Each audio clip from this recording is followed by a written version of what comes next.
There are few things that are a must in order for you to be able to attack with double legs. If these are not in place, there's no point of shooting. You're only going to put yourself at risk of getting sprawn, countered, and so on. First and foremost is the distance. If I'm too far out, it's not going to work. People think I was just going to shoot and then I was just going to blast through and I'm going to manage to grab hold of their legs, and it's not going to work. When we double leg someone, as I said, distance is the most important. And the second thing is, like, I need to beat his arms and then I need to bring my body into the move. I'm not reaching with my hands. My hands are only there to support me. This is what people get wrong. They think I need to shoot and grab. No, I need to bring myself first in and then the hands are there to support me. So if the distance is not right, you're never gonna be able to get on someone's legs. It's gonna fail you. So ideally, I want to be within an arm's distance, not a full-on stretched arm, because again, as I said, this is way too far to try and get it. So ideally, I want kind of a slightly bent arm here. Then I need to get below his arms. So if I'm wrestling Luis and such, I need to make sure I get below his arms. So I'm gonna level change, and then I need to be at the same level as his legs in order to get there. So then I'm gonna level change, and I'm gonna go penetration step. I'm gonna go heel, toes, and my knee needs to fall pretty much here, all right? So I'm gonna go heel, toes, knee. I'm pushing my knee in there, and then I need to bring my body into the move.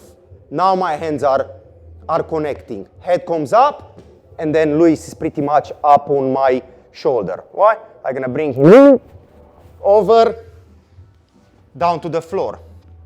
If you've been here last week, it's one of two things that's gonna happen here. Very likely Luis is either gonna roll that way, or he's gonna turn back and he's gonna roll into me because he wants to get his leg back. So he's not gonna stay on his back. As I say, he's either gonna roll that way in order to turn on his belly, or he's gonna roll this way to turn on his belly this way. Now, if he turns that way, last week, straight into a leg lace, right? So he turns, he crosses his feet.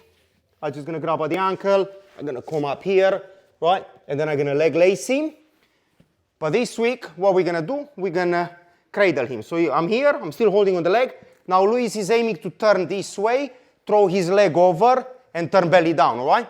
Before he starts throwing his leg, so as he goes that way, he can't roll away, he turns back into me, I can't allow him to throw his leg. So I need to literally just go chest to chest quickly, grab the head, start driving my head down towards the floor, and cradle him. So let me pick you up one more time.